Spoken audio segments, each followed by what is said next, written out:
হামিদান ওয়া মুসাল্লিয়ান ওয়া মুসাল্লিমান আম্মা বাদ। শাহ মাহমুদিয়া ইসলামিয়া দাখিল মাদ্রাসা কর্তৃক আয়োজিত আজকের পবিত্র মিলাদুন নবী সাল্লাল্লাহু আলাইহি ওয়াসাল্লাম দস্তারবন্দি ও পুরস্কার বিতরণী অনুষ্ঠান 2024। আজকের এই অনুষ্ঠানে মঞ্চে উপবিষ্ট শাহ মাহমুদিয়া ইসলামিয়া দাখিল মাদ্রাসার স্বনামধন্য সহসুপার মহোদয়, উপস্থিত আসাতিজাত কেরাম, আমার সামনে উপবিষ্ট প্রাণপ্রিয় ছাত্রছাত্রী ভাই ও বোনেরা এবং সম্মানিতা অভিভাবক বৃন্দ, আসসালামু আলাইকুম ওয়া রাহমাতুল্লাহি ওয়া বারাকাতুহু। প্রিয় উপস্থিতি, আমরা অবশ্যই অবগত আছি যে আজকের এই অনুষ্ঠান কিসের অনুষ্ঠান? মিলাদুন নবী সাল্লাল্লাহু আলাইহি ওয়াসাল্লাম এবং আমাদের অভিভাবক সম্মেলন। যেহেতু দুটিরই সমন্বয়, সেজন্য আমি মিলাদুন নবী সাল্লাল্লাহু আলাইহি ওয়াসাল্লামের, রাসূল করিম সাল্লাল্লাহু আলাইহি ওয়াসাল্লামের কয়েকটা বিলাদতের কয়েকটা কথা বলে আমি আমার মূল বক্তব্যের দিকে অগ্রসর হব ইনশাআল্লাহ। আমরা জানি এই পৃথিবীতে যত ঐতিহাসিক এসেছেন, যত জীবনী লেখক এসেছেন, সকল ঐতিহাসিক এবং জীবনী লেখকরা তিনটা বিষয় একমত ছিলেন। রাসূল করিম সাল্লাল্লাহু আলাইহি ওয়াসাল্লামের জন্মের ব্যাপারে তিনটা বিষয় সকলেই একমত। এক নম্বর হচ্ছে রাসূল করিম সাল্লাল্লাহু আলাইহি ওয়াসাল্লাম জন্মগ্রহণ করেছেন হাতির আক্রমণের বছর। যেই বছর হস্তি বাহিনী, আব্রাহার হস্তি বাহিনী কাবাগর ধ্বংস করার জন্য এসেছিলেন, সেই বছরে রাসূল করিম সাল্লাল্লাহু আলাইহি ওয়াসাল্লাম জন্মগ্রহণ করেছেন। এই ব্যাপারে সকলেই একমত। আর দুইটা ব্যাপারে একমত, সেটা হচ্ছে রবিউল আউয়াল মাসের সোমবার সুবহে সাদিকের সময় রাসূল করিম সাল্লাল্লাহু আলাইহি ওয়াসাল্লাম বিশ্ব মানবতার মুক্তির দূত আমাদের নবী জনাবে মুহাম্মদুর রাসূলুল্লাহ সাল্লাল্লাহু আলাইহি ওয়াসাল্লাম এই পৃথিবীর বুকে এসেছেন। কিন্তু হস্তি বছরের কয়দিন পরে, হাতির আক্রমণের কয়দিন পরে রাসূল করিম সাল্লাল্লাহু আলাইহি ওয়াসাল্লাম এই পৃথিবীতে এসেছেন, সেটা ফাতহুল বারীর ৬ষ্ঠ খণ্ড, ইবনে কাসিরের ২য় খণ্ডের ২৬০ নম্বর পৃষ্ঠার মধ্যে এসেছে। রাসূল করিম সাল্লাল্লাহু আলাইহি ওয়াসাল্লাম হাতির আক্রমণের ৫০ দিন পরে এই পৃথিবীতে এসেছেন। এরপরে রাসূল করিম সাল্লাল্লাহু আলাইহি ওয়াসাল্লামের জন্মের যেই তারিখগুলো গণনা করা হয়, সেই তারিখগুলোর মধ্যে সবথেকে অথেন্টিক, জেনুইন এবং গ্রহণযোগ্য মতামত হচ্ছে ৯ রবিউল আউয়াল। ৮ রবিউল আউয়ালের ব্যাপারে উলামায়ে কেরাম অনেক মতামত পোষণ করেছেন। ঐতিহাসিকগণ কেউ ১২ রবিউল আউয়াল তারা মতামত পেশ করেছেন, কিন্তু সবথেকে অথেন্টিক এবং গ্রহণযোগ্য মত হচ্ছে ৯ রবিউল আউয়াল। রাসূল করিম সাল্লাল্লাহু আলাইহি ওয়াসাল্লাম এই পৃথিবীতে এসেছেন, কিছু নিয়ে যান নাই, এই পৃথিবীবাসীর জন্য সব করে গেছেন, সব কিছু দিয়ে গেছেন। রাসূলুল্লাহ সাল্লাল্লাহু আলাইহি ওয়াসাল্লাম যখন তায়েফের ময়দানে গিয়েছিলেন ইসলামের দাওয়াত দেওয়ার জন্য, আল্লাহর তাওহীদের কালিমাকে বুলন্দ করার জন্য, তায়েফবাসীরা রাসূল করিম সাল্লাল্লাহু আলাইহি ওয়াসাল্লামের উপর পাথর নিক্ষেপ করে আল্লাহর রাসূলকে রক্তাক্ত করেছিল। হযরত জিবরাইল আলাইহিস সালাম এসে বলেছিলেন, ইয়া রাসূলুল্লাহ, আপনি অনুমতি দেন এই তায়েফের 2টা পাহাড় দিয়ে তায়েফবাসীদেরকে জীবনের জন্য পৃথিবী থেকে বিলীন করে দেব। আপনার একটা অনুমতির অপেক্ষায় আমি রয়েছি। আমার রাসূল এমন রাসূল ছিলেন রাহমাতাল লিল আলামিন। আল্লাহ রাব্বুল আলামিন বলেছেন, ওয়া মা আরসালনাকা ইল্লা রাহমাতাল লিল আলামিন। আমি আমার নবীকে রহমত স্বরূপ প্রেরণ করেছি। নবীজি বললেন, জিবরাইল, আমি যদি হুকুম করি তাহলে এই পাহাড় দিয়ে যদি তায়েফবাসীদেরকে বিলীন করে দেওয়া হয়, শেষ করে দেওয়া হয়, তাহলে আমি কার কানে পৌঁছাবো লা ইলাহা ইল্লাল্লাহু মুহাম্মাদুর রাসূলুল্লাহ। অতএব যারা এই পৃথিবীবাসীকে, গোটা পৃথিবীর মানুষকে আজকের এই মিলাদুন নবী মাহফিল থেকে জানিয়ে দিতে চাই, যারা রাসূল করিম সাল্লাল্লাহু আলাইহি ওয়াসাল্লামের নামে কটূক্তি করবে তারা পিতৃ পরিচয়হীন অবৈধ সন্তান। রাসূল করিম সাল্লাল্লাহু আলাইহি ওয়াসাল্লাম এই পৃথিবীর বুকে এসেছেন, কিছু নিয়ে যান নাই, সব উম্মতের জন্য দিয়ে গেছেন। আল্লাহ রাব্বুল আলামিন বলেছেন, ওয়া ইন্নাকা লাআলা খুলুকিন আযীম।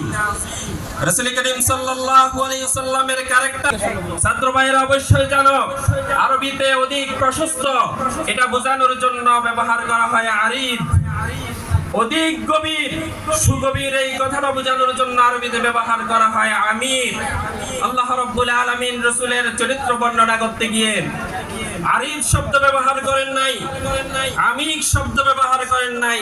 আল্লাহ রাব্বুল আলামিন বলেছেন, ওয়া ইন্নাকা লাআলা খুলুকিন আযীম।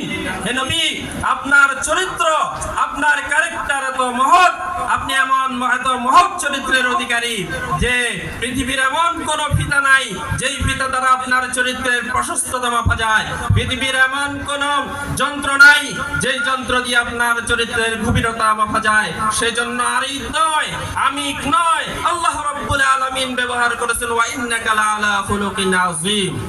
প্রিয় ছাত্র ভাইয়েরা, উপস্থিত অভিভাবকবৃন্দ, আজকে যেহেতু অভিভাবক সম্মেলন, সেজন্য আমি এই দিকে আর কথা না বাড়িয়ে আমি সরাসরি আজকের মূল উদ্দেশ্য যেটা, সেই দিকে আমি অগ্রসর হচ্ছি।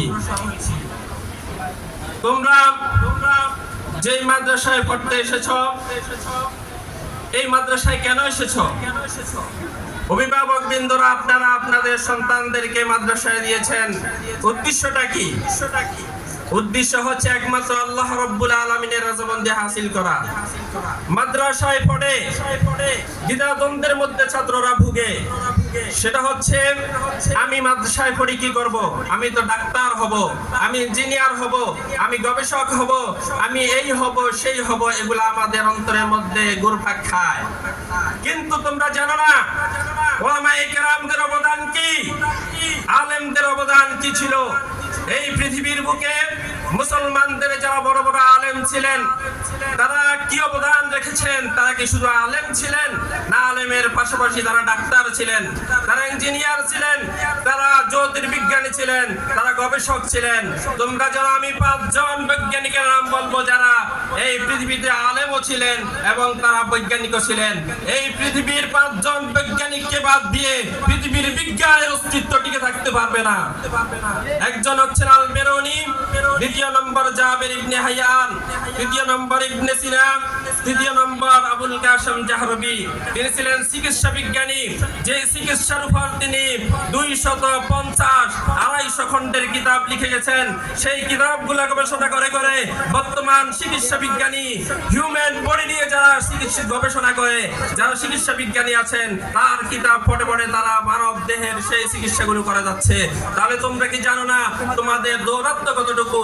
আজকে তোমাদেরকে চাপা চাপা দিয়ে রাখা হচ্ছে, মাদ্রাসায় পড়লে মৌলবী হবে, মাদ্রাসায় পড়লে এই হবে সেই হবে, ডাক্তার হওয়া যাবে না। না, তুমি মাদ্রাসায় পড়ার পর তোমার প্রথম দায়িত্ব হচ্ছে তুমি আলেম হবা, কোরআন বুঝবা, হাদিস বুঝবা, এরপরে তুমি ডাক্তার হও, ইঞ্জিনিয়ার হও, গবেষক হও, বৈজ্ঞানিক হও, তাতে কিছু আসে যায় না। তোমাদের পূর্বপুরুষরা সে অবদান রেখে গেছেন। আরেকজনের নাম আমি বলবো আব্বাস বিন ফিরনান। আব্বাস বিন ফিরনান, তোমরা দেখো যে সমস্ত হেলিকপ্টার গুলা, উড়োজাহাজ, রকেট আমাদের উপর দিয়ে ঘুরপাক খায় ঘুরে, সেইগুলার আবিষ্কারককে, সেইগুলার মূল থিওরি যিনি দিয়ে গেছেন, তিনি হচ্ছে আব্বাস বিন ফিরনান। প্রিয় ছাত্র ভাইরা, তোমাদের হতাশার কোনো কারণ নাই, তোমরা হতাশ হওয়ার কোনো কারণ নাই। তোমাদেরকে অবশ্যই তোমাদের অতীত ইতিহাস জানতে হবে। অতীত ইতিহাস জানার পরে তোমরা যখন সামনে অগ্রসর হবা, তোমরা যখন কিতাব বুঝবা, কোরআন বুঝবা, কোরআনকে বুঝে পড়তে হবে। প্রিয় অভিভাবকবৃন্দ, আপনাদের সন্তানদেরকে আপনারা জাস্টিফাই করবেন কোরআন বুঝতেছে কিনা, হাদিস বুঝতেছে কিনা। যদি কোরআন এবং হাদিস না বুঝে শুধু পড়ালেখা করে সার্টিফিকেট অর্জন করে, ওই সার্টিফিকেট দিয়ে কোনো কাজে আসবে না। ইলম অর্জন করতে হবে। আমি আল্লাহ রাসূলের একটা হাদিস বলে আমার বক্তব্য সমাপ্ত করব। وعن علي بن أبي طالب رضي الله تعالى عنه قال قال رسول الله صلى الله عليه وسلم من قرأ القرآن فاستظهره فأحل حلاله وحرم حرامه أدخله الله به الجنة وشفعه في عشرة من أهل بيته كلهم قد وجبت له النار। হাদিসের 12 থেকে বুঝো, ফাস্তাজহারাহু শুধু কোরআন মুখস্থ করলে হবে না, এই কোরআনকে জমিনে বাস্তবায়ন করতে হবে।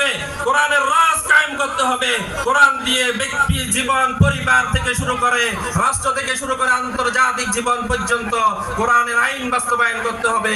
সেইভাবে কোরআন পড়তে হবে। যদি কোরআন না বুঝো, কোরআনের তাফসীর না বুঝো, কোরআনের অর্থ না বুঝো, তাহলে সেই কোরআন শুধু তেলাওয়াত করে শুধু লাভ হবে না।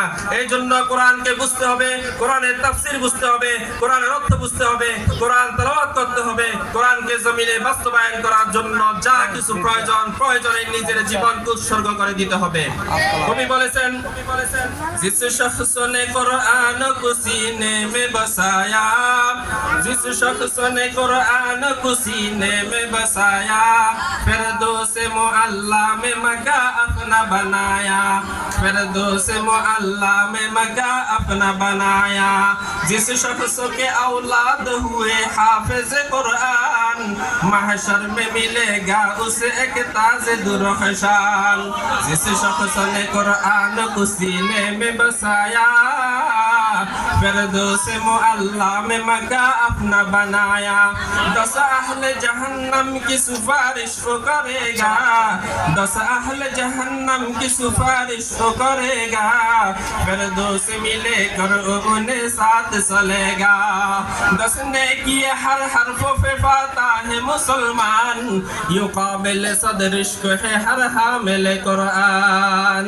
क्या खूब है, क्या खूब है, क्या खूब है कुरानों की फैजानों की बाती, ऐ मोमिन करते रहो कुरानों की बाती। তাই ছাত্র ভাইদেরকে আমি বলতে চাই, আজকের এই অধিবেশন থেকে, আজকের এই মিলাদুন নবী মাহফিল এবং অভিভাবক সম্মেলন থেকে এই ওয়াদা তোমাদেরকে করতেই হবে। তোমরা কি কোরআন বুঝে, কোরআনের তাফসীর বুঝে নিজেদেরকে গড়ে তুলবা? আমি এই আশাবাদ ব্যক্ত করে আমার সংক্ষিপ্ত বক্তব্য এখানে শেষ করলাম। আসসালামু আলাইকুম ওয়া রাহমাতুল্লাহি ওয়া বারাকাতুহু।